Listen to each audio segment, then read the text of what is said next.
ছাত্র আন্দোলনের সময় গণভবনে একটি মিটিং হয়েছিল। সেই মিটিংয়ে 14 দলের মিটিংয়ে তারা শেখ হাসিনাকে বলেছিল যেই কোনো বিনিময়ে হোক এই আন্দোলনকে কঠোরভাবে দমন করতে হবে।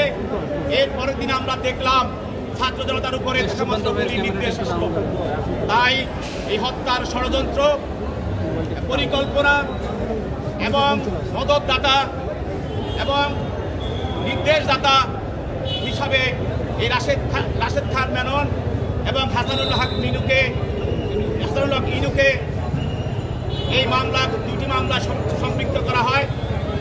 আজকে হাসানুল ইনুকে নিউ মার্কেট থানায় মামলায় হত্যার সঙ্গে প্রাথমিক তদন্তে জড়িত থাকার প্রমাণ পাওয়ার কারণে তাকে আদালতে উপস্থাপন করা হয়। তদন্তকারী কর্মকর্তা অধিকতর তদন্তের জন্য, জিজ্ঞাসাবাদের জন্য 10 দিনের রিমান্ড প্রার্থনা করেন। আসামি পক্ষে আইনজীবী ওকালতনামা দিয়ে দরখাস্ত দিয়ে হাসানুল হক ইনুর পক্ষে তাদের রিমান্ড বাতিলপূর্বক জামিনে প্রার্থনা করেন।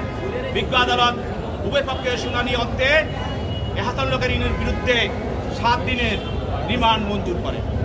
অপর একটি মামলায়, এই নিউ মার্কেট থানা মামলায় 4 দিনের রিমান্ডে ছিল রাশেদ খান মেনন।